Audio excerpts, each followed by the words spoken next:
Ahora le doy la bienvenida a Paco Ramírez, gerente de noticias de Mega Noticias TVC. Como siempre, Paco, estar aquí contigo es un placer. Yoli, muchísimas gracias y vaya que tenemos una entrevista interesante por el momento en el que se presenta. Por la vida democrática del país no es cosa menor esta resolución del INE y le damos la bienvenida al expresidente Felipe Calderón. Expresidente, bienvenido. ¿Qué tal? Muy buenas tardes, mucho gusto saludarles. Primero que nada, ¿en qué tiempos electorales estamos en este momento? ¿Ya les notificaron? ¿Qué sigue? No nos ha notificado. Yo supongo que el INE estará elaborando la sentencia, digamos, el texto de la resolución del tema que decidió el viernes, y nosotros estaremos esperando pues pacientemente esa notificación, porque solo hasta conocer su contenido, hasta saber las razones que llevaron oficialmente a esta absurda decisión, pues podríamos estar en condición de trabajar los agravios, los errores, las violaciones a nuestros derechos políticos, tanto como Organización México Libre como con ciudadanos, no solo mía o de Margarita, sino de más o menos 300,000 ciudadanos que participaron en este proceso. Y entonces habrá un plazo que establece la ley, son algunos días, para presentar una reclamación, un recurso ante el Tribunal Federal Electoral. Felipe, buenas tardes, un gusto saludarte. Dime una cosa, luego de escuchar cómo calificaste esta decisión, te pregunto, ¿la decisión contra México Libre fue un triunfo del pueblo? No, la verdad es que es un absurdo, como he dicho, y me parece que fue una derrota más que de Margarita Zavala mía. Fue una derrota del imperio de la ley, del Estado de Derecho, y una victoria de las decisiones políticas sobre las decisiones apegadas a la ley. ¿Por qué lo digo? Porque, bueno, y me parece que calificar como triunfo del pueblo algo que debió haber sido una resolución apegada al derecho, independientemente de que se pudiera estar de acuerdo con ello o no, pues es un reflejo, esta expresión del presidente, de los tiempos que vivimos, ¿no?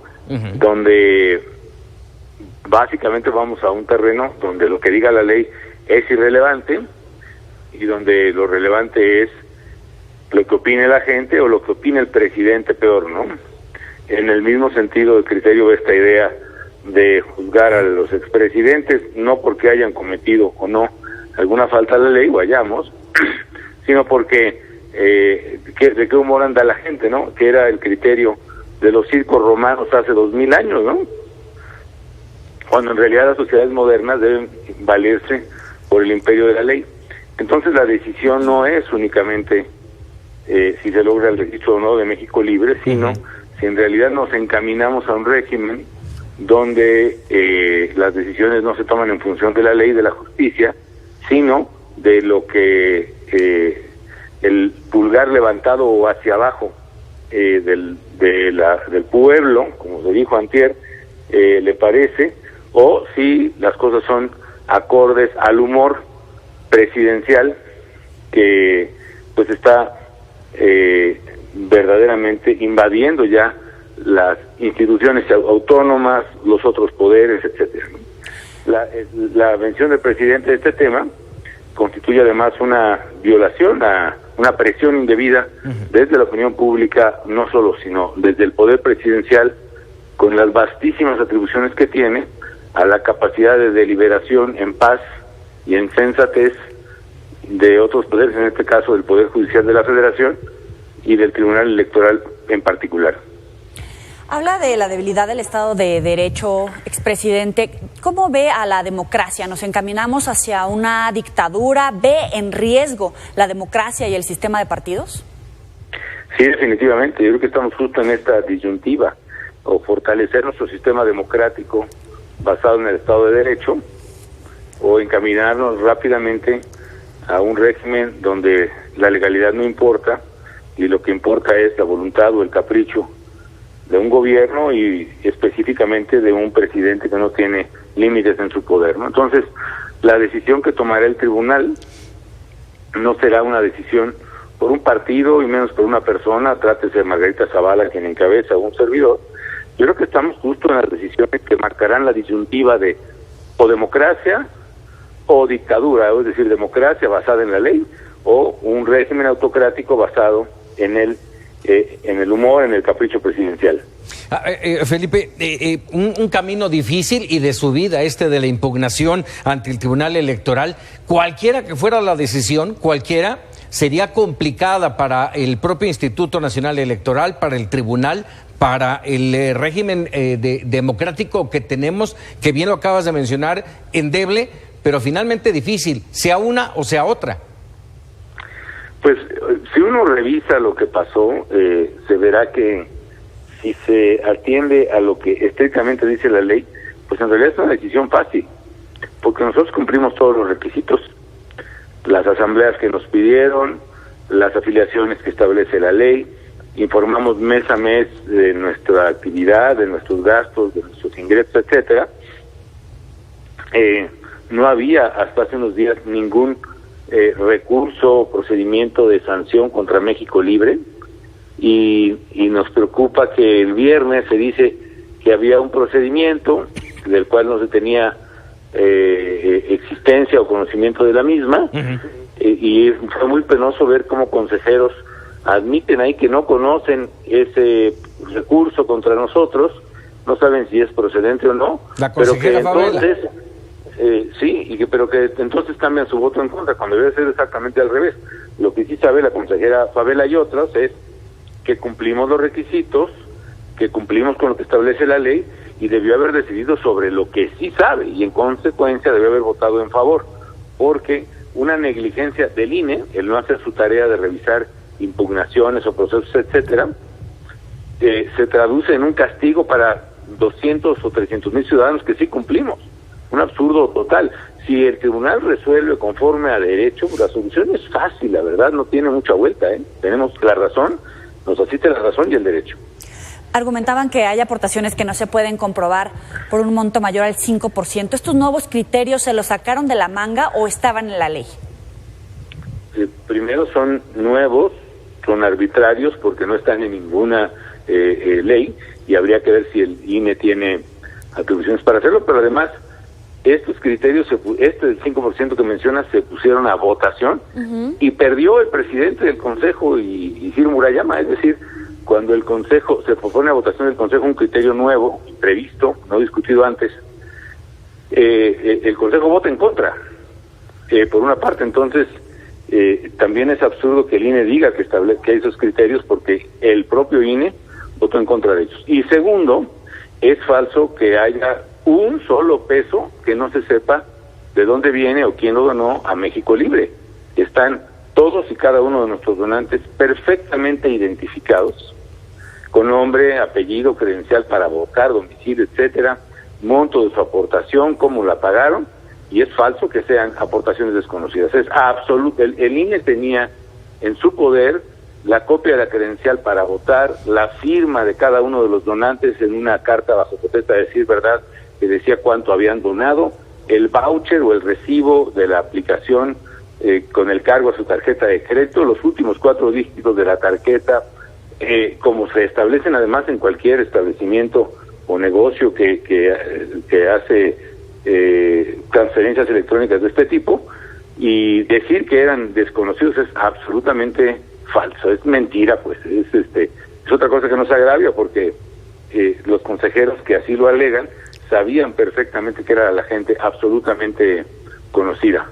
Ahora el fin de semana ya estuvieron sosteniendo otra cosa, ya estuvieron sosteniendo que sí, efectivamente son pagos recibidos a través de la aplicación Clip, pero ahora dicen que habían dicho que eso no valía, lo cual también es absolutamente falso. Todavía hasta junio, miren que el registro además debió haber sido decidido además en ese mes, se seguían validando por el INE aplicaciones o aportaciones con Clip, y lo que estaba por cerrarse en las observaciones es que pedían que diéramos más datos del número de cuenta, lo cual era imposible, porque si alguno de ustedes, por ejemplo el señor Ramírez, diera una contribución de 5 o 10 mil pesos, que es más o menos lo que estamos hablando, ¿no? Estamos hablando de unas 90 agentes, 80 y tantas, que dieron en promedio más o menos 10 mil pesos, ¿no? Nos hace un pago con su tarjeta de crédito, yo le pido su credencial para votar, le pido que firme una carta, le entrego yo, y yo le exhibo a la autoridad electoral tanto copia de su credencial para votar, como la carta que me firmó el señor Ramírez, como el voucher o el papelito, el recibo que se puede imprimir de la aplicación, y eso es lo que exhibo al INE. Claro, en el voucher solo vienen los últimos 4 dígitos de su tarjeta, algo que es lógico porque si los números completos de su tarjeta van a circular por quién sabe cuántas manos y pueden llegar además hasta ser públicos, pues eso se prestaría a innumerables fraudes en el sistema bancario que se evitan borrando o testando parte de los números de una tarjeta de crédito. Pero esa era finalmente la discusión que había. De ahí a afirmar que se trata de contribuciones desconocidas es un despropósito descomunal y una auténtica mentira. Oye, Felipe, nada más para aclarar, de los Ramírez que mencionaste, ninguno de los que estamos aquí presentes. Pero bueno, a ver, déjame... Sí. A eso me referí como ejemplo hipotético, pero efectivamente no. Sí, claro. Aunque todavía se reciben donativos, ¿eh? Bueno, me parece muy bien. Oye, déjame preguntarte, a ver, toda proporción guardada, son 3 temas. Uno, hablar de esta parte de si tú sientes que hay un revanchismo, que hay una venganza por parte de Andrés Manuel López Obrador, y por el otro lado, si te sientes igual que López Obrador en 2006. Mira, es evidente que el video del sábado, si había alguna duda de por dónde se movió la cosa, pues el propio presidente sale a decir por dónde, ¿no?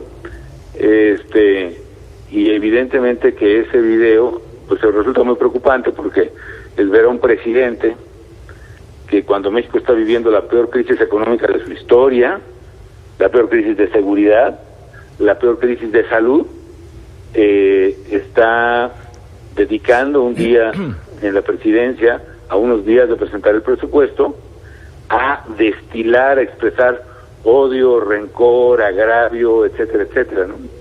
Y otra vez a traer el tema a cargar conmigo de manera muy soez, la verdad, con burla, con mofa, con mucha falta de respeto, ya no digamos para un presidente de la República, ¿no? Para cualquier ciudadano, y pues lo que refleja es precisamente que el presidente pues no ha podido superar la derrota del 2006. Que así como él me dio consejos, que agradezco, pues yo le aconsejo a él que ya supere eso y que se dedique a ser presidente de la República. Y por mi parte, nosotros no vamos a presionar por la vía de facto a las instituciones. Yo creo en las instituciones, yo creo en la ley, y lo que haremos es esperar la resolución del INE para presentar un recurso de impugnación ante el Tribunal Federal Electoral. Pero por lo que me estás respondiendo, estás encanijado. Estoy muy molesto y muy preocupado. Molesto porque cumplimos nosotros todos los requisitos que establece la ley. México Libre cumplió y se le negó injustamente su derecho a cientos de miles de ciudadanos. Y preocupado porque contra lo que se está diciendo, si fue una resolución contra mí o Margarita, ajá, la verdad fue una resolución contra la ley, contra el Estado de Derecho, como ustedes y yo también lo mencionábamos hace un rato. De ese tamaño es la gravedad, porque mira, si se deja pasar un atropello como este, pues ahorita vamos a ser nosotros, pero el día de mañana van a ser ustedes, sus televidentes y radioescuchas, los periodistas que le caen mal al presidente, los empresarios que le caen mal al presidente, mencionó ya varios, por cierto, en su video del sábado, los intelectuales, en fin, y quien le caiga mal al presidente, pues le va a ir mal. ¿De qué estamos hablando? ¿De un Estado de Derecho donde prevalece la razón y la ley? ¿O de un Estado autoritario donde prevalece el humor o el capricho del presidente? Es algo peligrosísimo, muy preocupante. Expresidente, muchos advierten que en este momento el presidente López Obrador está buscando un juicio a expresidentes y aseguran que López Obrador está obsesionado con usted. ¿Usted observa que en algún momento lo van a llevar a tribunal, ya sea por el caso Odebrecht, por el caso Etileno 21, por el caso incluso del propio exsecretario de Seguridad, Genaro García Luna? Pues mira, el problema es ese. Sí hay una obsesión, hay una obstinación, hay una fijación. Vete a saber, yo no soy experto en ese tipo de temas, pero algo anda mal ahí definitivamente. Y segundo, no tengo ninguna preocupación si prevalece el derecho. ¿Por qué razón?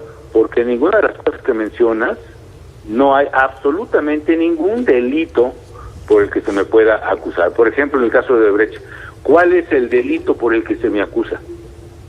Ni siquiera saben qué delito me pueden acusar, porque no hay, más aún, y peor aún, pues no tienen ningún elemento. Si no hay ni siquiera delito, ¿cuáles son las pruebas? Pues mucho menos. Y si esto lo toma en sus manos una fiscalía responsable, un juez responsable, en esto y en los demás temas que mencioné, pues no hay absolutamente nada que perseguir, y aquí estoy a las órdenes, en la misma casa donde hemos vivido hace 20 años.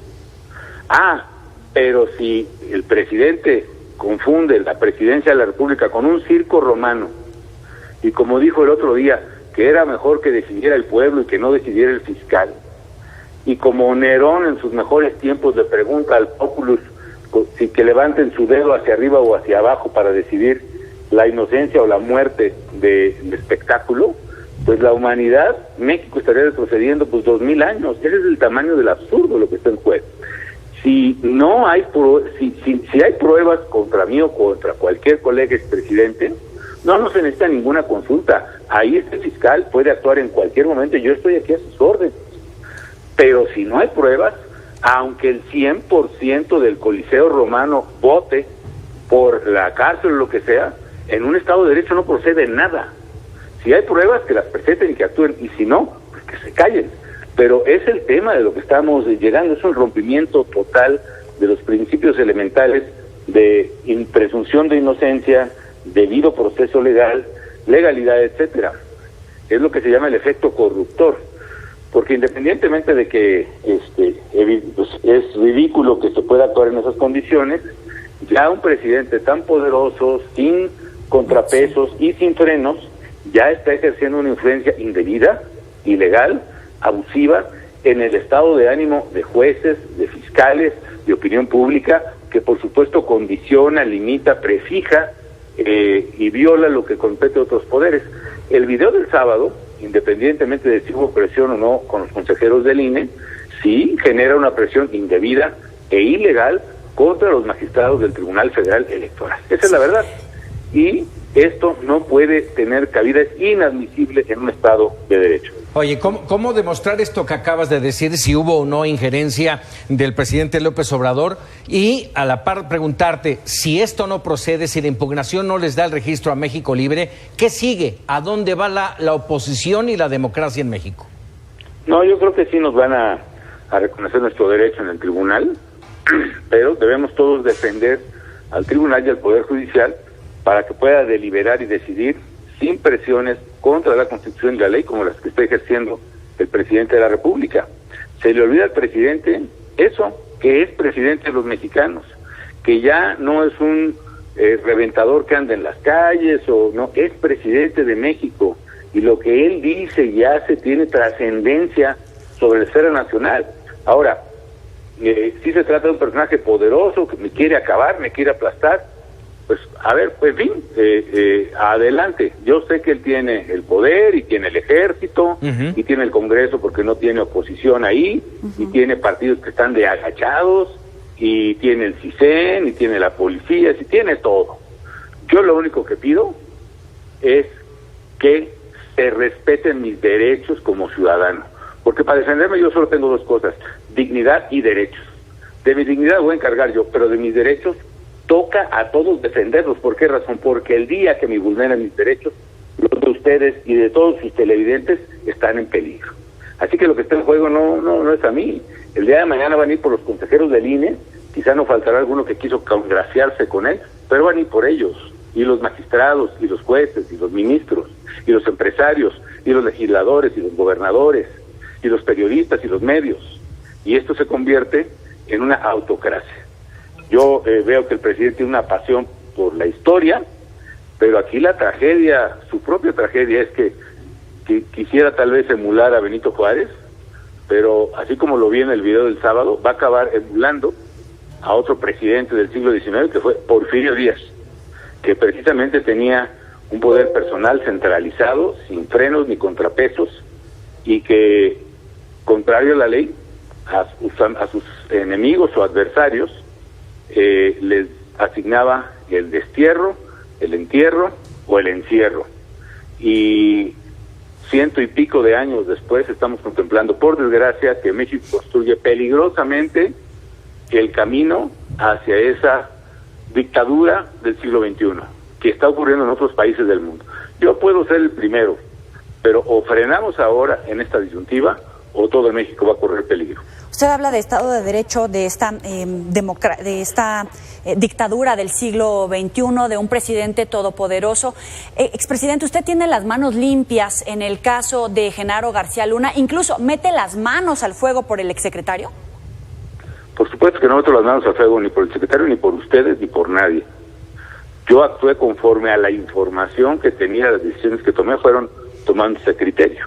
Y mi gobierno fue el que se caracterizó precisamente más que ningún otro, y desde luego más que el actual, por combatir con todo al crimen organizado y al narcotráfico. De hecho, de eso me criticaban. Y creo también que en un sistema legal la presunción de inocencia cuenta. Es paradójico como el presidente se burla, no solo de Genaro García Luna, pero su gobierno no tiene incoado, no tiene fincado ningún proceso o juicio u orden de aprehensión contra él. Y desde luego que si llega a ser encontrado culpable, con pruebas, etcétera, a mí me parecería una traición a la confianza que deposité yo y depositaron los mexicanos en las tareas que se le asignaron. Pero eso, por supuesto, no alcanza para descalificar lo que todo un equipo de trabajo de distintos órdenes de gobierno, militar, civil, etcétera, legalidad, se hizo como nunca antes se había hecho y como no se ha hecho después en la lucha contra el crimen organizado y el narcotráfico. Oye, Felipe, si esto no tiene vuelta de hoja, que tú dices que esperas que sí, pero si no es así, ¿se quedan sin partido? ¿Se acaba la vida política de los Calderón Zavala? ¿Se integrarían a otro partido político? No anticipemos vísperas. Yo confío plenamente en que nos darán el registro, porque es tan burdo lo que se hizo, que definitivamente no hay, no queda lugar a dudas del ámbito del derecho de que nos darán la razón.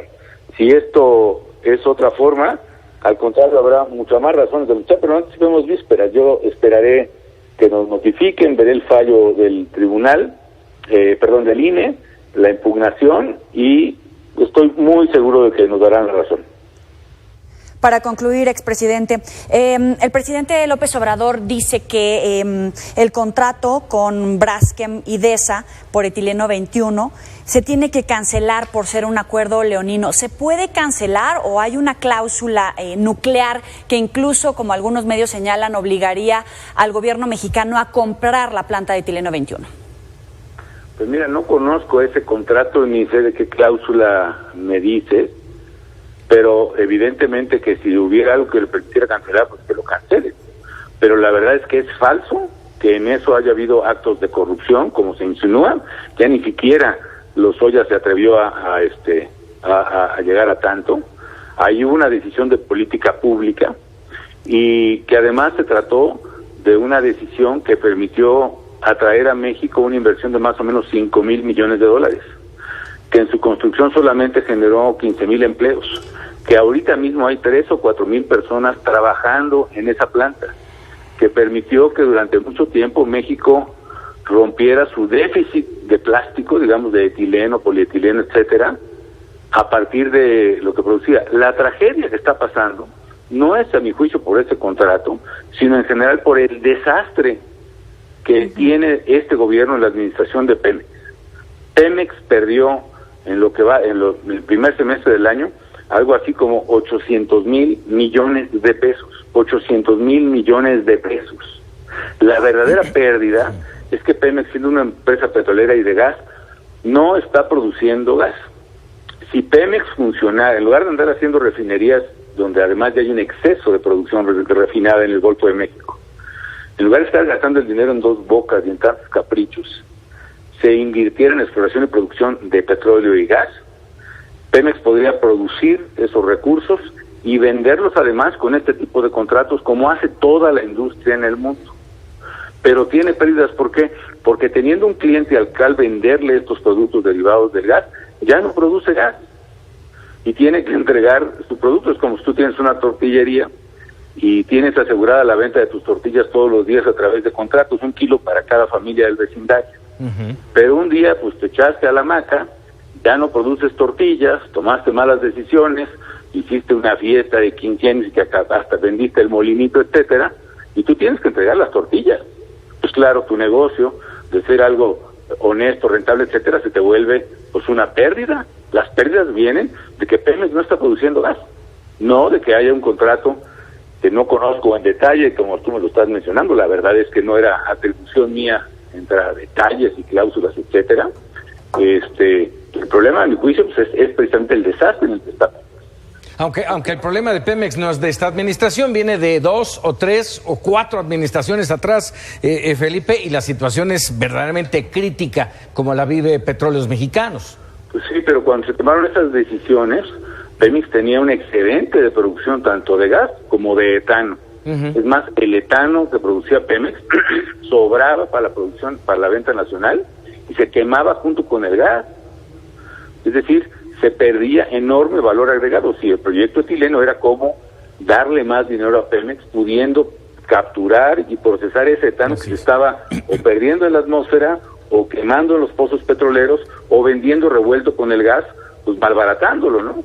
Y efectivamente, la administración pasada, Lozoya, por cierto, se dedicaron a comprar plantas petroquímicas que no sirven, las de Fertinal, las de agronitrogenados, a comprar aviones ejecutivos, a comprar muelles quién sabe dónde, a gastar un dineral, pero no invirtieron lo que nosotros veníamos invirtiendo en exploración y producción de petróleo y gas. Y eso hizo que la producción de Pemex se viniera abajo. En esta administración han seguido tirando el dinero en dos bocas en lugar de invertir en lo que se llama la cadena hacia arriba, el upstream, y esa explica en gran medida la tragedia de Pemex. Oye, regresando al tema de México Libre, ¿esperaríamos marchas, manifestaciones, plantones, cierres, como en un momento dado les propuso Andrés Manuel López Obrador? Pues por supuesto que no, porque como él dice, pero te digo, pues no somos igual. Yo creo en las instituciones, yo creo en el derecho, vamos a ir al tribunal y al contrario, abogamos para que el tribunal pueda deliberar con absoluta independencia y sin presiones. Y por eso mismo le exijo al presidente que saque las manos del proceso, que deje de intervenir ilegalmente en él y que deje que el tribunal delibere con absoluta frialdad, únicamente con criterios de legalidad y no con criterios de presión política. Expresidente, para concluir, Emilio Lozoya ha mencionado en esta denuncia que se conoció a través de una filtración varios señalamientos en su contra. ¿Piensa acudir a tribunales para enfrentarlo por la vía legal o cuál es su respuesta?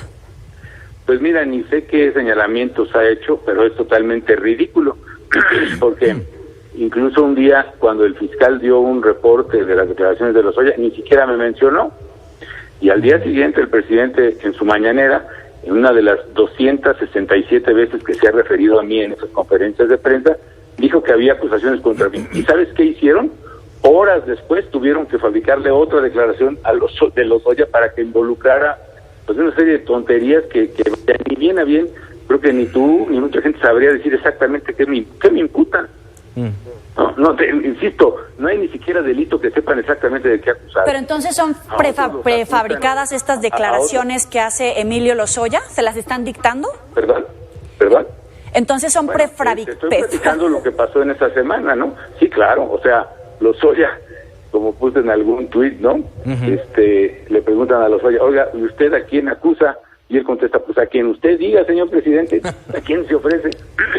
Porque un día declara una cosa, no me hace imputaciones directas, luego al día siguiente el presidente falsamente dice que sí, y luego al otro día otra vez tiene que haber otra acusación de Lozoya, donde ahora sí quién sabe qué cosas dijeron de mí, pero te digo, a otros los acusan de recibir dinero, corrupción, a mí por lo menos ni siquiera se atrevieron a mencionar este tema de dinero o de sobornos, porque como dice el dicho, bien sabe el diablo a quién se le aparece. ¿A dónde vamos?